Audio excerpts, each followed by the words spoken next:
안녕하세요. 결혼 3년 차 아들을 키우고 있는 30대 후반 여자입니다. 여러분들은 운명을 믿으시나요? 일단 저는 운명 같은 건 아예 믿지 않는 사람이었죠. 심지어 결혼 같은 건 관심도 없었답니다. 솔직히 30 중반까지도 주변에 결혼한 친구들을 보면 전혀 행복해 보이지 않았거든요. 아무래도 결혼하고 나면 자유가 없는 게 싫었죠. 이런 제 속을 모르는 주변 지인들은 집안도 좋고 멀쩡하게 생겨서 왜 결혼 안 하냐고 자주 물었답니다. 사실 아버지가 자수성가로 크게 성공하셔서 60억대 자산을 이루셨고 그 덕분에 저와 남동생은 부족함 없이 살았어요. 그런데 30이 되고부터 아버지와 늘 결혼 문제로 티격태격했었죠. 늘 저만 보면 아버지는 밥을 먹다가도 한심하다는 듯 말씀하셨어요. 너 이번 주에 선보러 진짜 안 갈 거야? 그 집이 아들도 의사고 아버지도 의사래. 대대로 의사 집안이라는데 나가서 밥이라도 먹고 와라. 사람을 어떻게 사진만 보고 판단을 해? 안 간다고 했잖아. 정말 내 짝인 사람이면 사진만 보고도 느낌이 와야지. 느낌 같은 소리하고 앉아있네. 내 친구 녀석들은 자식들 시집 장가 보내고 손주 보내 애들도 있어. 넌 언제까지 그렇게 있을 건데? 너 지난달에도 선보러 가서 커피만 마시고 왔다며? 커피만 마시고 사람을 어떻게 알아? 밥이라도 먹었어야지. 너 진짜 왜 그러는 거야? 처녀 귀신으로 늙어 죽으려고 그래?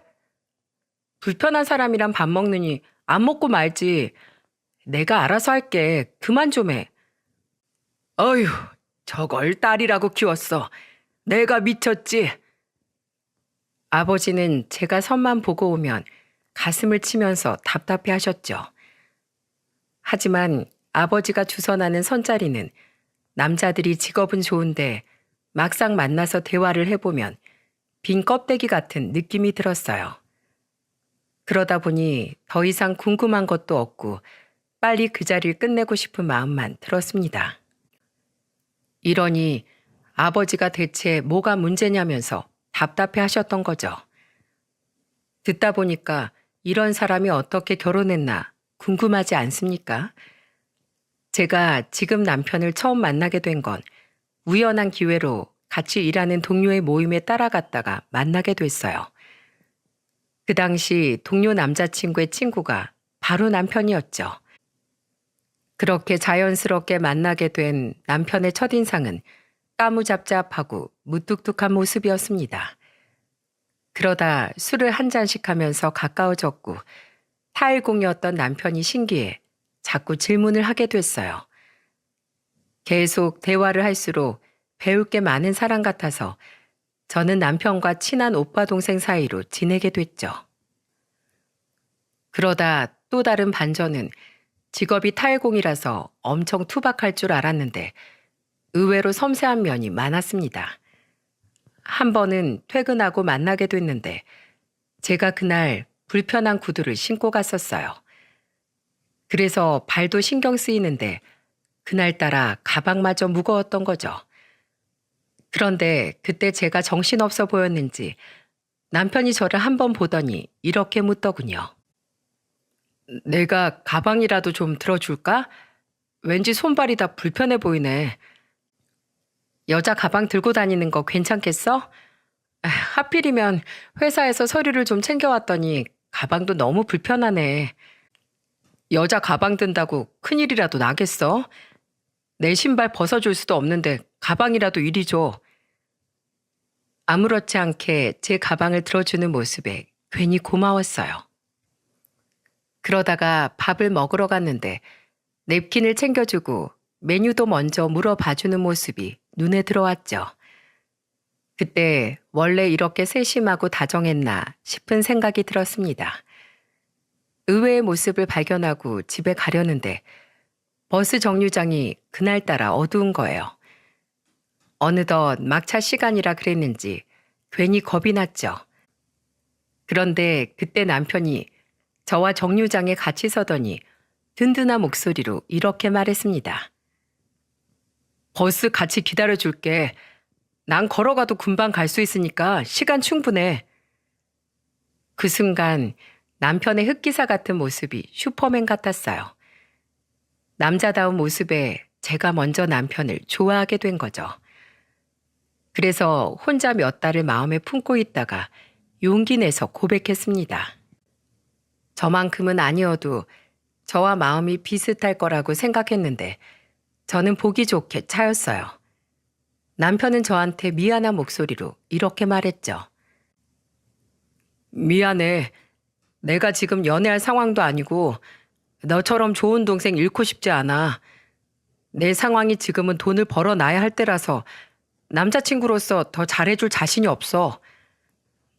일단 내가 싫다는 건 아니네. 그럼 연애할 수 있는 상황이 될 때까지 옆에서 기다릴게. 그때는 그럼 나랑 연애하자. 연애할 상황이 아니라면서 고백을 거절하는데 저는 끝내 쟁취하겠다 다짐했습니다. 꼭 돈이 있어야 사랑할 수 있는 건 아니라고 생각했죠. 그래서 정말 10번 찍어 안 넘어가는 나무 없다는 심정으로 적극적으로 대시했고 결국 삼수 끝에 남편과 연애를 시작하게 됐어요. 하지만 연애를 시작하고 왜 그토록 저를 거부했는지 알 수 있었죠. 남편한테는 여동생이 있었는데 연애하는 동안 지켜보니 두 사람이 우애가 깊어 보였어요. 그래서 저는 남편에게 이런 질문을 했던 적이 있습니다. 보통 오빠랑 여동생이 이렇게 친한가? 하루에 한 번은 꼭 둘이 통화하면서 지내는 것 진짜 신기하다. 난 남동생이랑 용건 없으면 연락 잘 안 하게 되던데. 사실 나랑 여동생 어릴 때 부모님이 화재로 돌아가셨어. 가족은 우리 둘뿐이라 그런지 애틋한 마음이 더 있나 봐. 뭐? 그런 일이 있었어? 난 정말 몰랐어. 우리 집 진짜 찢어지게 가난했거든. 그래서 부모님이 2교대 근무를 하셨는데 야간 근무하고 집에서 주무시다가 불길 피하지도 못하고 돌아가셨어. 학교에서 동네 불났다는 소리 듣고 설마 우리 집일까 했는데 우리 집이더라. 나랑 여동생은 학교에 있어서 목숨만 겨우 건졌어. 나중에 집으로 가보니까 전부 다 타버리고 아무것도 안 남았더라고. 너무 막막해서 여동생 끌어안고 목이 쉴 만큼 울었어. 담담한 목소리로 말하는 남편의 손을 꼭 잡아주며 말했습니다. 고작 19의 나이에 부모님과 살던 집까지 모두 잃었던 거죠. 항상 묵묵하게 자기 일을 해내던 남편의 책임감 있는 모습 뒤에 이런 슬픔이 있었어요. 그리고 남편이 타일공이 될 수밖에 없던 이유를 알게 됐죠. 한 번은 남편이 고등학교 동창들을 만나는 자리에 같이 있다가 듣게 된 사실이었습니다. 그때 남편 친구 중에 한 명이 안타까운 목소리로 이런 말을 했어요. 용철이 얘 학교 다닐 때 공부 진짜 잘했어요. 그래서 학교에서 진학 희망하는 대학교 쓰라고 할 때도 명문대만 썼었다니까요. 그때 그 사고만 아니었어도 용철이 이렇게 안 살았을 거예요. 진짜 제가 장담하는데 우리 중에서 제일 똑똑한 놈이었어요. 야, 넌 뭘 다 지나간 얘기래. 그리고 이렇게 사는 게 뭔데? 나 지금도 엄청 만족해. 남편은 친구의 말에 지금도 충분히 만족스럽다고 말했죠. 결국 남편은 부모님의 빈자리를 대신해 동생을 보살펴야 하니까 대학도 포기할 수밖에 없던 겁니다. 가슴 아픈 사연을 듣고 나니까 제가 이 남자를 더 지켜줘야겠다는 생각이 들었어요.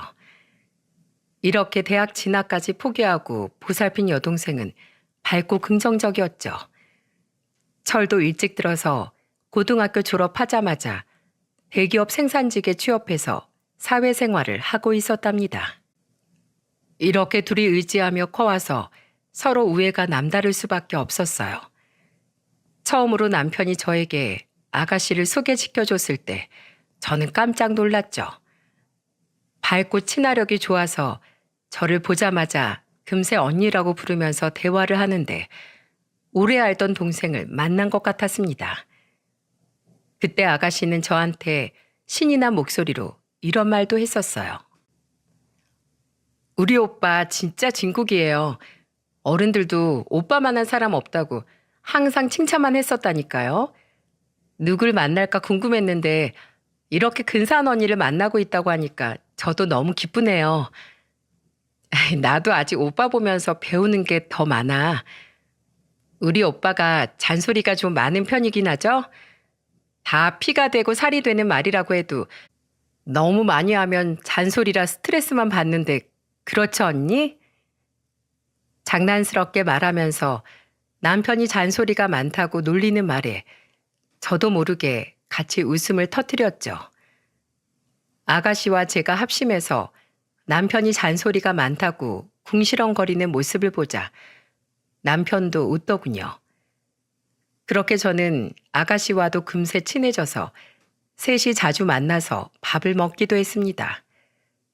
그러다 아가씨 생일이 다가왔을 때 저는 작은 선물을 준비했죠. 아가씨가 생일에 저도 같이 봤으면 좋겠다고 해서 남편과 같이 밥을 먹었어요. 제가 아가씨한테 선물을 건네자 아가씨는 금방이라도 울 것 같은 표정을 지으며 말했죠. 생일에 오빠랑 둘이서 보내다가 이렇게 셋이 모이니까 꼭 가족 같아요. 언니 정말 고마워요. 항상 밝고 잘 웃던 아가씨가 울먹이면서 말하는 모습을 보니까 괜히 찡했습니다. 선물을 뜯어보면서 행복해하는 아가씨 모습을 보니까 저도 다 뿌듯했어요. 그 후 남편과 아가씨를 집에 보내고 걸어가는데 남편이 저한테 이렇게 말했죠. 오늘 정말 고마웠어. 항상 내가 잘해준다고 해도 늘 외로웠었나 봐. 오늘 진짜 내 동생 내가 본 모습 중에 제일 행복해 보였어. 오빠 동생은 내 동생이기도 해. 앞으로 우리 생일도 동생 불러서 셋이 같이 보내자. 생일은 여러 사람이 축하해 줄수록 좋잖아. 제 말에 남편은 정말 고맙다면서 말했습니다. 그런 남편을 보니까 앞으로 더 이런 자리를 자주 만들어야겠다 싶었죠. 남매가 서로 위해주고 아끼는 마음이 있어서 그런지 서로 많이 의지하는 것 같았어요. 특히 남편은 여동생이 언제든 쉬러 올 수 있게 집 하나는 꼭 필요하다면서 성실하게 일해서 25평 내 집 마련도 해냈답니다. 처음 남편이 사는 집에 갔던 날 남편은 가슴 벅찬 목소리로 이렇게 말했죠. 이 집 마련하려고 내가 얼마나 안 먹고 안 쓰고 안 놀았는 줄 알아? 내가 편히 기대고 쉴 곳 마련하니까 이제야 두 다리 쭉 뻗고 잘 것 같아. 남편은 저한테 구석구석을 보여주면서 자랑스럽게 말했어요. 그 모습이 귀엽기도 하고 대단하기도 했죠. 모든 걸 잃고 좌절할 수도 있는 상황 속에서도 꿋꿋이 이겨내는 남편의 모습이 존경스러웠습니다. 그리고 이런 남편의 열정적인 면모는 사귀는 동안에도 자주 감탄하게 만들었죠. 그러다 저는 아버지가 차를 새로 바꾸게 되면서 기존에 타던 차를 저보고 타라면서 물려주신 적이 있었어요. 장롱 면허라서 완전 초보 운전이었던 저는 좋은 기회다 싶어 운전을 배우기 시작했습니다. 그때 저한테 운전을 알려준 사람이 남편이었죠. 그런데 운전은 가족이나 연인끼리 가르쳐주면 싸우게 된다는 말이 있지 않습니까? 솔직히 저는 남편이 아니라 제가 너무 못해서 저 스스로가 너무 답답해서 화를 냈었어요. 사람이 안 다니는 넓은 공터에서 배우고 있는데 자꾸 마음처럼 안 되는 주차에 화가 난 겁니다. 그래서 저도 모르게 남편을 보면서 이렇게 말했죠. 나 그냥 안 할래. 이깟차 팔아버리는 게 낫지. 주차도 못하고 기어 변속도 헷갈리는데 언제 배워서 도로 주행을 하러 나가. 에이, 안 해. 이제 겨우 운전 제대로 배우기 시작한 지 3일 차에 잘하면 그게 더 이상한 거 아니야? 세상에 쉽게 배우는 게 어딨어. 너도 회사 처음 들어가자마자 지금 위치는 아니었을 거잖아. 그러니까 쉽게 포기하지 말고 다시 해봐. 운전 별거 아닌 것 같아도 살다 보면 다 도움되는 거야. 출퇴근도 버스 타고 다니는 게 더 빠르지. 에휴, 무슨 차야. 그리고 못하는 거에 계속 도전하느니 잘하는 거 하는 게 낫지. 난 운전할 수 있는 신경 같은 게 없는 사람 같아. 난 뭐 타일공 되고 싶어서 된 줄 알아? 맨날 노가다 현장에 일용직으로 불려다니다가 타일공이 나이 들어서도 쭉 오래 할 수 있고 돈도 잘 벌린다고 해서 정말 그거 하나 보고 악착같이 배운 거야. 그러니까 배워야겠다는 마음이랑 목표만 있으면 누구나 다 처음 하는 일도 해낼 수 있어. 남편의 말에 고작 운전으로 징징거린 것 같아 괜히 부끄러웠어요. 왜냐하면 남편은 지금의 타일공이 되기까지 1, 2년 동안 자기 몸 갈아서 버텼다고 했죠. 한창 친구들은 놀고 있을 나이에 현장에서 무거운 포대자루를 나르는 것부터 시작한 겁니다. 또 그 당시 현장 막내라서 각종 허드렛 일도 도맡아 해야만 했다고 했어요. 그렇게 20대 청춘 다 바치고 거의 13년 동안 배운 기술로 지금의 반장 자리까지 오를 수 있던 거죠. 이런 남편의 일대기를 듣다 보면 쉽게 포기하겠다는 말도 안 나왔습니다. 남편 말에 자극을 받고 한 달 내내 운전 연수에 몰입한 결과 드디어 혼자서도 도로를 달릴 수 있게 됐어요.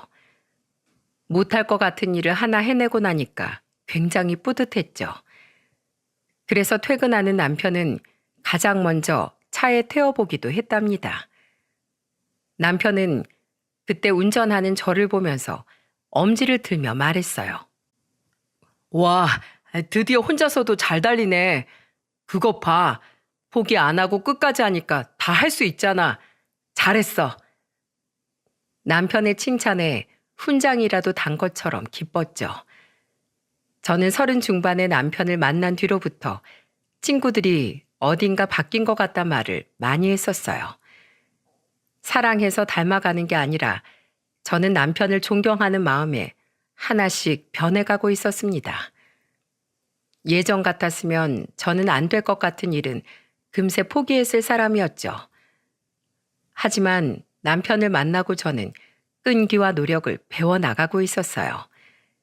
저한테 있어서 좋은 귀감이 되는 남편을 보면서 처음으로 이 사람과 한평생 살고 싶다는 생각이 들었습니다.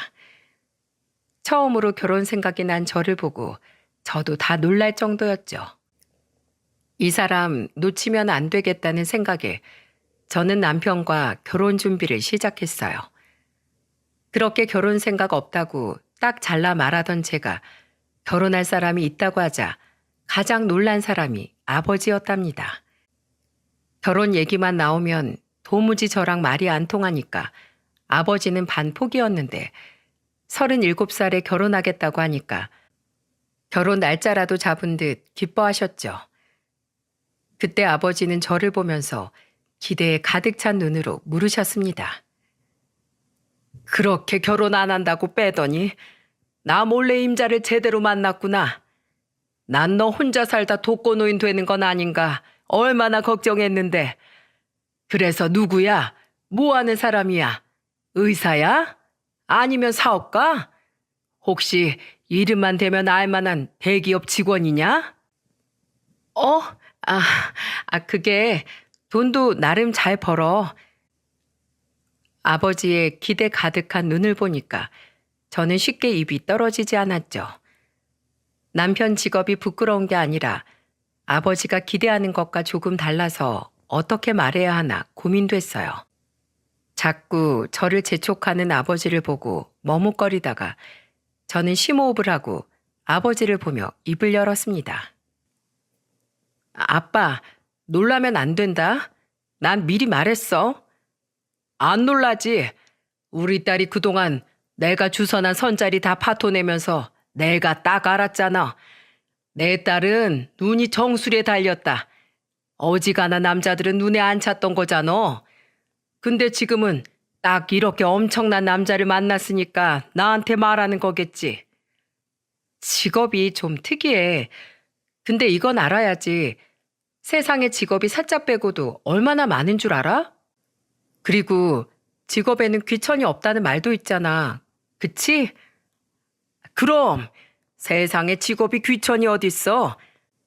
도둑질만 안 하면 다 괜찮아. 아, 그래서 직업이 뭔데? 타일공. 뭐? 무슨 공? 뭘 안다고? 기대 가득한 아버지 표정은 금세 실망한 표정이었죠. 그러더니 저를 보면서 믿을 수 없다는 듯이 확인하려는 듯 물었습니다. 윤미야, 너 지금 이 아빠 놀리는 거지? 진심이에요.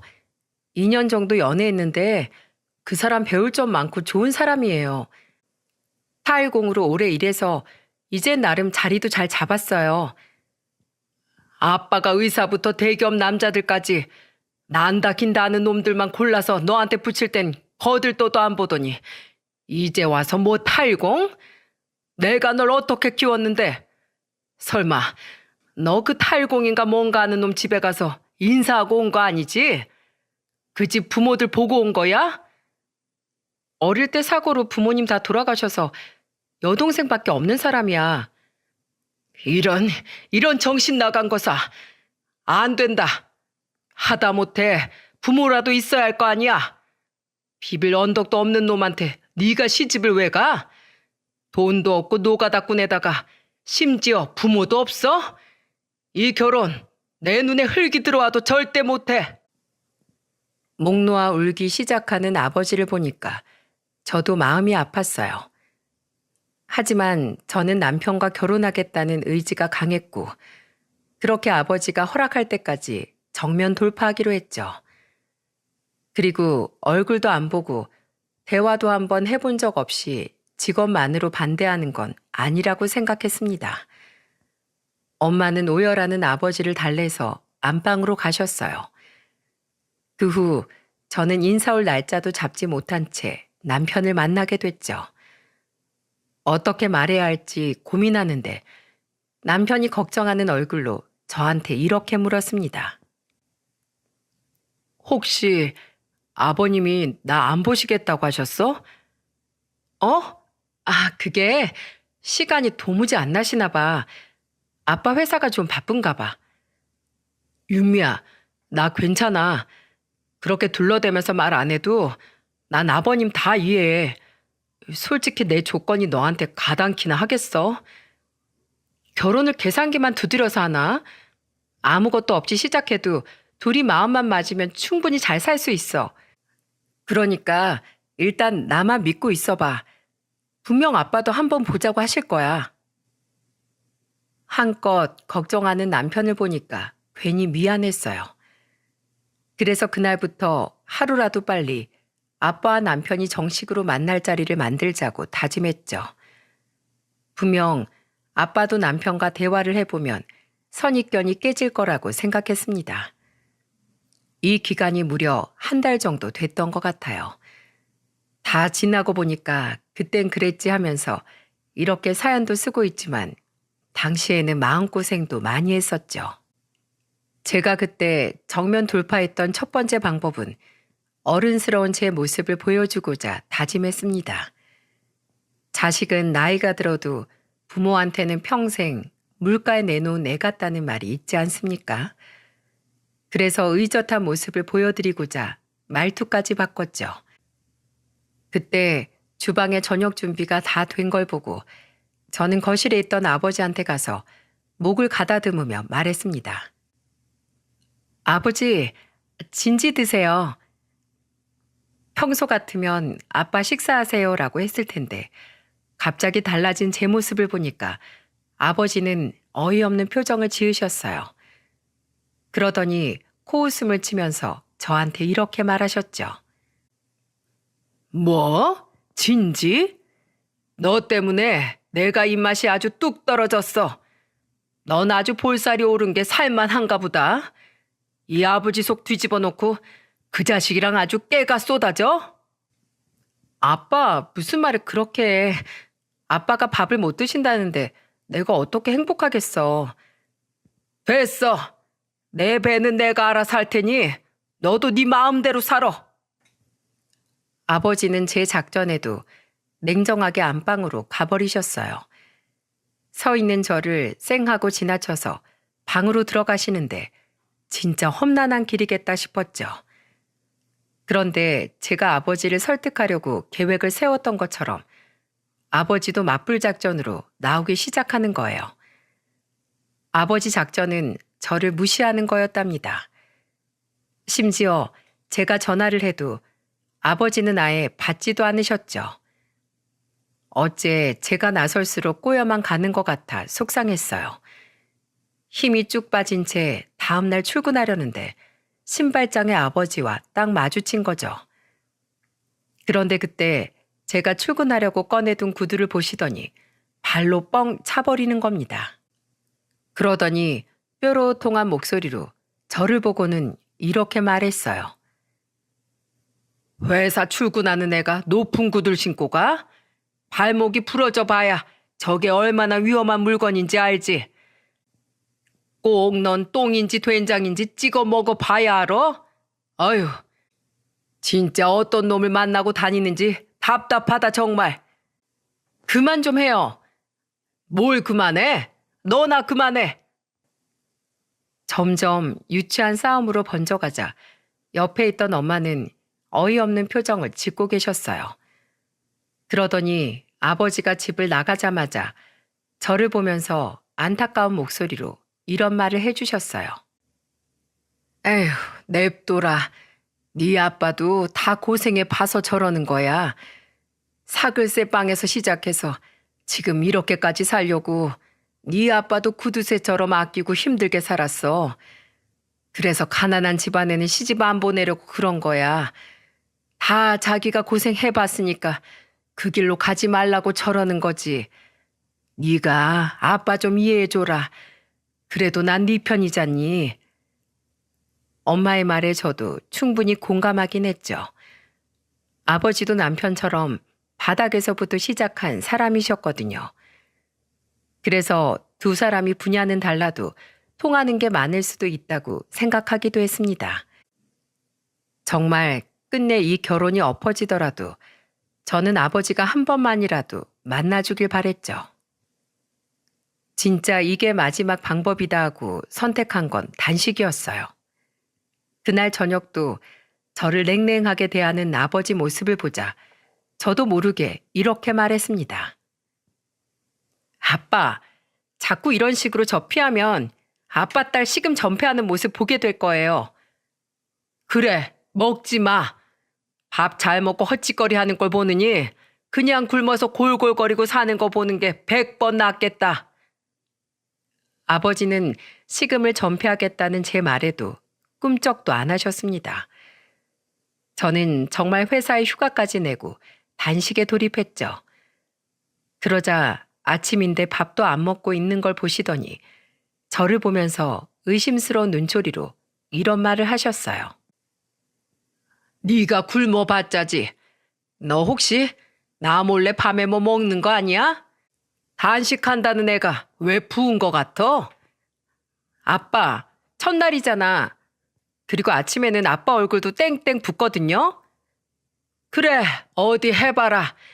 네가 정말 집에 먹을 게 차고 넘쳐서 저러지. 이것도 없어서 못 먹는 사람이 얼마나 많은데. 이쯤 되니까 거의 자존심 싸움으로 번져 있었죠. 기필코 단식에 성공해서 아버지 앞에 남편을 데려오고 싶었어요.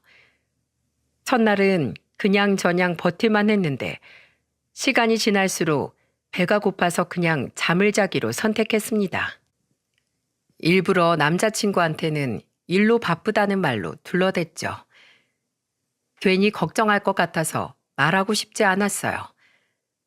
그렇게 다음 날이 됐고 아버지는 또다시 저를 보더니 눈을 흘겨보며 장난스럽게 말했습니다.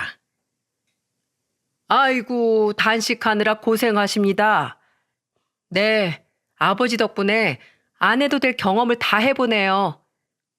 내가 먹지 말라고 했냐? 왜 내 탓이야? 그래서 오늘은 안 먹어? 아빠 많이 드세요. 제목까지 아주 2그릇 드시고 가세요. 먹지 마라. 안 먹으면 너만 손해지.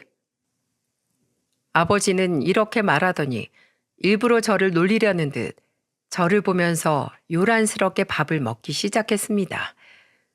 그렇게 이틀이 지나자 점점 힘이 들었죠. 주방에서 맛있는 음식 냄새가 날 때마다 곤욕이었습니다. 그러다 3일차에는 거실에 힘없이 누워있는 저를 보고 아버지가 제 앞에 쟁반을 들고 와서 장난을 걸며 말했어요. 방금 배에서 꼬르륵 소리 났는데 먹고 싶지? 세상에서 나는 라면이 제일 맛있는 것 같아. 이야, 이거 면발 좀 봐라. 굳이 거실까지 라면을 끓여와서 제 눈앞에서 면을 들어 호호 불면서 아버지가 라면을 먹기 시작하셨죠. 진짜 그 순간 제 코끝에서 맡아지는 냄새에 아버지한테 화를 내며 말했습니다. 아빠, 대체 나한테 왜 이래? 그냥 먹고 싶으면 먹어.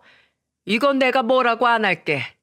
네가 아무리 단식을 해도 난 어차피 허락할 생각이 개미 눈물만큼도 없어. 자꾸 이러면은 나 너 호적에서 파버릴 줄 알아. 그러세요. 잘 됐네. 호적 꼭 좀 파주세요. 나도 내 가정 꾸리고 살게 그냥 호적 파주시라고요. 제가 아버지와 유치하게 싸우자 엄마는 유치하다고 둘 다 그만하라며 소리치셨죠. 같은 가족이 봐도 이 정도인데 남이 보면 얼마나 유치했겠습니까? 저는 꿋꿋이 견뎌오다가 3일차에 결국 무너지고 말았어요. 라면 냄새를 맡고 나니까 너무 먹고 싶은 거예요. 그래서 밤에 몰래 주방으로 가서 컵라면에 뜨거운 물만 부어서 오려고 했죠. 가족들이 다 자고 있을 때 전 주방으로 가서 컵라면에 물을 붓는 순간 아빠가 딱 나타난 겁니다. 잘 걸렸다는 듯 아버지는 저를 보고 놀리듯 이렇게 말했죠. 이거 봐봐. 너 배고프지? 그럴 줄 알았어. 그래, 드세요. 따님, 마음껏 드세요. 작심 3일 만에 무너진 저는 그 순간 서름과 배고픔에 눈물이 왈칵 쏟아졌어요. 그러자 아버지는 저를 보고 한숨을 쉬더니 자포자기하듯 말하셨습니다. 그래, 알았다. 이렇게까지 하는 이유가 있겠지. 일단 이번 주에 데리고 와봐. 정말? 진짜야? 나중에 아빠 또 말 바꾸는 거 아니지? 허락한 거 아니야. 얼굴 한번 보고 얘기해 보겠다는 거야. 혹시라도 내가 만났는데 진짜 아니라고 하면 그땐 네가 포기하는 거야? 아빠, 진짜 고마워요. 분명 마음에 들 거야. 에휴, 자식 이기는 부모 없다더니 내가 이러고 살 줄 몰랐네. 에휴.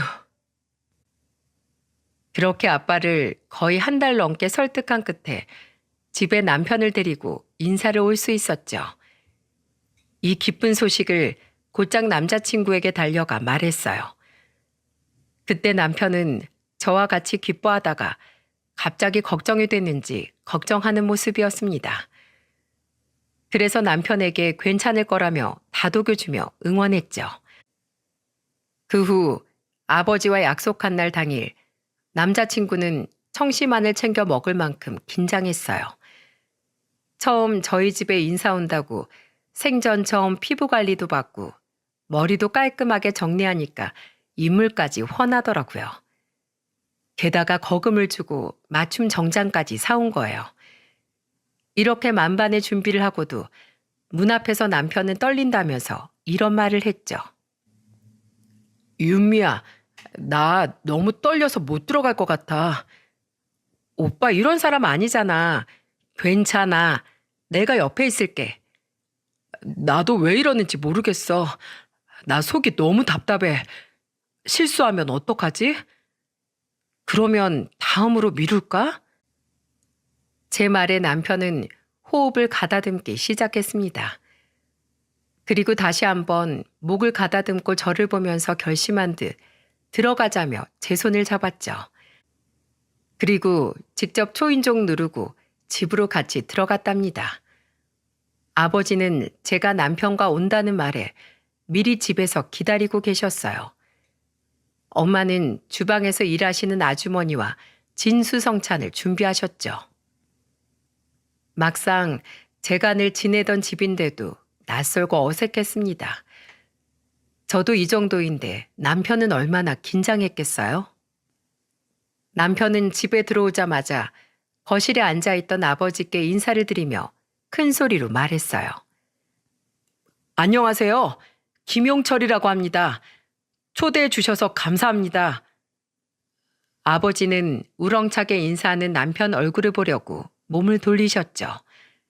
그런데 아버지가 남편 얼굴을 보자 놀란 표정을 하시는 겁니다. 그리고는 금방이라도 뒤로 넘어갈 듯이 놀란 표정으로 자리에서 일어나더니 이렇게 말하셨어요. 자네는 그때 남편은 아버지께 인사드리고 고개를 숙인 채 땅을 보고 있어서 아버지 얼굴을 제대로 못 본 거죠. 그런데 아버지는 남편을 보고 놀란 채 다가가더니 냅다 손을 잡으며 떨리는 목소리로 말하는 거예요. 자네 혹시 그때 그 총각 아닌가? 네? 저요? 갑자기 남편 손을 잡는 아버지 행동에 놀라 남편도 아버지를 그제야 바로 보게 됐습니다. 그러자 남편도 깜짝 놀란 표정으로 아버지 손을 맞잡으면서 잘 계셨냐고 하는 게 아니겠어요? 순간 저는 이게 대체 무슨 상황인가 싶어서 아버지를 보며 의아한 듯 물었죠. 둘이 아는 사이야? 이미 두 사람은 이 집안에 둘만 있는 듯 둘이서 대화를 주고받기 시작했습니다. 아버지는 여전히 남편 손을 꼭 잡고 울먹이면서 말했어요. 자네 맞지? 그때 그 고속도로 맞지 않아? 네, 맞습니다. 이렇게 만날 줄은 정말 몰랐네요. 그때 그렇게 사라져서 내가 얼마나 아쉬웠는 줄 몰라. 꼭 은혜 갚고 싶었는데 왜 그렇게 사라졌어? 나한테 빚은 갚게 해줘야지. 아닙니다. 그때 어떤 상황이 와도 누구나 다 그렇게 행동을 했을 겁니다. 저는 할 일을 했을 뿐이에요. 우리 윤미가 자네를 만나고 있는 줄 알았으면 당장 만났을 거야. 자네면 합격이지. 더 보고할 게 뭐가 있겠어? 그동안 반대하던 아버지가 얼굴만 보고 합격이라는 말에 어리둥절했습니다. 그래서 저는 답답해서 눈물의 제외를 하고 있는 두 사람에게 말했죠. 무슨 일인데 나한테도 설명 좀 해줘. 제 말에 아버지는 일단 앉아서 얘기하자며 거실에 둘러앉았어요. 그리고 아버지가 털어놓은 사실에 온 가족이 놀라고 말았죠. 5년 전 아버지는 지방에 출장을 다녀오시다 큰 사고를 당했던 적이 있었습니다. 고속도로에서 승용차끼리 난 사고였는데 길이 미끄러워서 차들이 전부 뒤엉킨 큰 사고였죠. 회전하던 차가 가드레일과 다른 차들끼리 부딪히면서 정말 크게 찌그러져 있었어요. 당시 운전자였던 아버지는 문도 다 찌그러진 차에 갈비뼈가 부러진 채 피를 흘리고 있었다고 했습니다. 그때 차에서 연기가 나는 걸 보고 탈출하려고 안간힘을 썼다고 했죠. 그런데 갈비뼈도 다 부러지고 차 문도 다 찌그러져서 문이 열리지 않았던 거예요. 꼼짝없이 갇혀있던 아버지는 힘이 쭉 빠진 채 이렇게 죽는구나 싶어서 눈을 질끈 감았다고 했어요. 그런데 어디선가 쾅쾅하는 소리가 들려 소리가 들리는 창문 방향을 봤더니 한 청년이 망치를 들고 창을 부수고 있었다고 했죠. 아버지는 사고 순간을 떠올리다 울먹이면서 이런 말까지 하셨어요. 다 끝났다고 생각했는데 그 순간 이 총각이 내 차 창문을 부수고 있더라고. 나한테 계속해서 정신 차리세요. 사장님 정신 차리세요. 목이 터져라 외치는데 내가 정말 너무 고맙더라고. 알고 보니까 그때 남편은 아버지 교통사고 현장을 목격한 목격자였습니다. 그때 사고 난 현장을 보자마자 연기가 나는 차에 사람이 있다는 걸 알고 가지고 있던 공구를 챙겨서 구조를 했던 거예요. 119에 신고를 했지만 시간이 걸릴 것 같아서 직접 구조하겠다며 나선 거죠. 그렇게 남편이 안간 힘을 써서 아버지를 연기가 나던 차에서 구출한 뒤 안전한 곳으로 옮겼다고 했습니다. 그리고 정말 아버지가 구조된 후 10분 뒤에 연기가 나던 아버지 차가 불에 타기 시작한 거예요. 저는 죽을 뻔한 아버지를 구한 사람이 남편이라는 사실에 놀랐죠. 그래서 아버지를 보며 떨리는 목소리로 물었습니다. 설마 아빠 그 5년 전에 아빠 교통사고 났을 때 그 사건 말하는 거야? 벌써 5년이구나. 이 총각 아니었으면 난 저 세상에 있었어. 내 생명의 은인이야. 나도 많이 다쳐서 구급차에 실려가느라 고맙다는 말도 제대로 못했지 뭐냐. 그래서 날 구해준 사람 좀 찾아달라고 했더니 글쎄 이 총각이 사례 같은 건 필요 없다고 그냥 건강하라는 말만 남겼다는 거야. 저는 그 순간 남편을 보면서 호들갑을 떨며 눈물 섞인 말을 했습니다. 오빠 목숨 걸고 구했으면 사례금 두둑하게 받았어야지. 당연히 할 일을 했는데 무슨 사례를 받아. 난 그냥 내가 할 일을 했을 뿐이야. 아빠, 너무 멋있지 않아? 이런 사람이라니까. 오른손이 하는 일을 왼손이 모르게 하는 사람이야. 너무 멋있잖아. 그러자 아버지는 주책스런 제 말에 같이 호응하면서 이렇게 말씀하셨죠. 너무 멋있어. 윤미야, 너무 멋있다 정말. 이런 사람이 내 사위라니.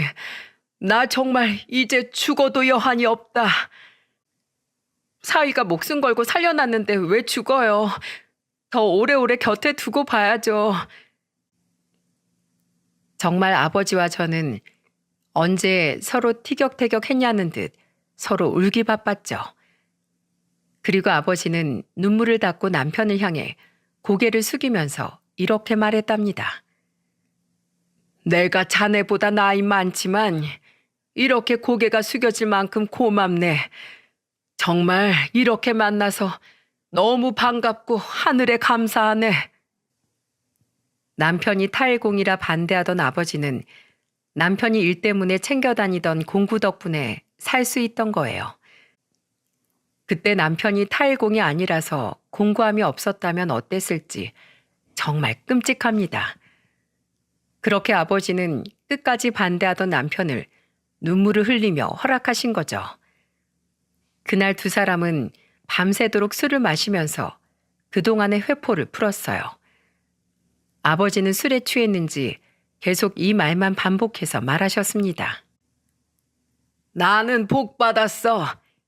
이런 사위가 생기다니 말년에 복 터졌네. 여기 봐봐. 얼마나 멋있어.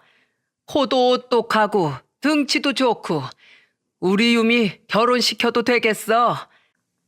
아버지의 취기 가득한 말에 저와 남편은 한박 웃음을 터뜨렸네요. 그렇게 정말로 결혼식을 본격적으로 준비하게 됐습니다. 아버지는 남편한테 호탕한 목소리로 이렇게 말했죠. 내가 신혼집 멋있는 거 해줄게. 그러니까 자네 원하는 아파트 말만 해봐. 한강 보이는 아파트도 좋아. 내가 전 재산을 털어서라도 사줄게. 정말 그때는 아버지는 남편이 말하면 빌딩이라도 사줄 기세였습니다. 그런데 이런 기세를 꺾은 남편의 말에 아버지는 또 한 번 감동을 받으셨죠. 남편은 아버지가 하는 말을 듣고 바로 이렇게 말한 겁니다. 아버님, 저는 지금 20여 평 아파트로 충분합니다. 이미 윤미랑 거기서 살기로 얘기 다 했어요. 비록 한강은 안 보여도 제가 피땀 흘려 장만한 아파트에서 시작하고 싶습니다. 처음부터 아버님 도움받으면 제 인생이 나태해질 것 같아요.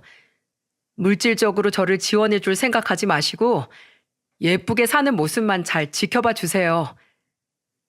그 순간 아버지도 크게 감동받았지만 저도 정말 남편의 겸손한 모습에 또다시 반해버렸어요. 그래서 저도 모르게 아버지를 보며 감동받은 목소리로 말했습니다. 정말 내 남편 너무 멋있지 않아요? 아빠, 내 남편 이런 사람이야. 그래, 내 사위 진짜 멋있다. 너무 멋있어. 어디 내놔도 1등 사위감이야. 아버지는 박수까지 치면서 남편을 아낌없이 칭찬했죠. 엄마는 그런 저와 아버지를 보면서 어이가 없다면서 남동생과 웃기까지 했습니다. 그렇게 저와 남편은 우여곡절 끝에 행복한 결혼식을 올릴 수 있었어요. 그래서 지금은 어떻게 살고 있는지 예상이 좀 되시나요? 3년이 지난 지금 남편과 아들 낳고 정말 행복하게 살고 있답니다. 특히 아가씨는 조카 본다고 아주 문턱이 닳도록 오고 있어요. 회사 근처에 사는데 한 번 오면 시간 가는 줄을 몰라서 아예 자고 가기도 하죠. 한 번은 아들이 너무 울어서 힘들었는데 아가씨가 달래자 뚝 그치는 겁니다. 그래서 아가씨가 웃으며 이렇게 말했어요. 새언니, 얘가 자기 예뻐해주는 사람을 아나 봐요. 저 매일매일 와야겠어요. 자주 와요. 아가씨 오면 나도 편하고 좋죠 뭐. 항상 아이를 봐주는 아가씨 덕에 저는 편했습니다. 이제 가장이 된 남편은 더 열심히 일해야 한다면서 지금 더 일을 열심히 하고 있죠. 아버지는 고생하지 말고 돈 필요하면 언제든 말하라고 했지만 남편은 지금껏 10원 한 장 바란 적 없었어요. 제 남편 너무 듬직하고 멋있지 않습니까? 제 사연은 이제 여기까지입니다. 옛말에 지나가는 불에 밥 익힌다는 말이 있잖아요. 꼭 한 사람을 위한 일은 아니었지만 결과적으로 은혜가 된 일을 뜻하는 말이죠. 남편도 꼭 저희 아버지라서 목숨 걸고 구한 건 아니지만 이렇게 은혜로 남아서 행복이 된 걸 보니까 정말 잘 살아야겠다 싶습니다. 꼭 멀리서 은혜 베풀 사람 찾을 필요 있겠습니까? 이 사연을 듣고 계신 저와 같은 주부님들은 지금 바깥에서 고생하고 계신 우리 남편들한테 수고했다, 고생한다, 이런 한마디 해주는 게 어떨까요? 그러면 우리 남편들도 엄청 흐뭇해 할 겁니다. 남편 길을 살려줄 사람은 역시 아내뿐이죠. 부부는 일심동체라는데 서로 좋은 말 나누는 게 좋잖아요. 저도 남편과 앞으로 더 열심히 살 테니까 모두들 행복하고 좋은 날만 가득하시길 바라겠습니다.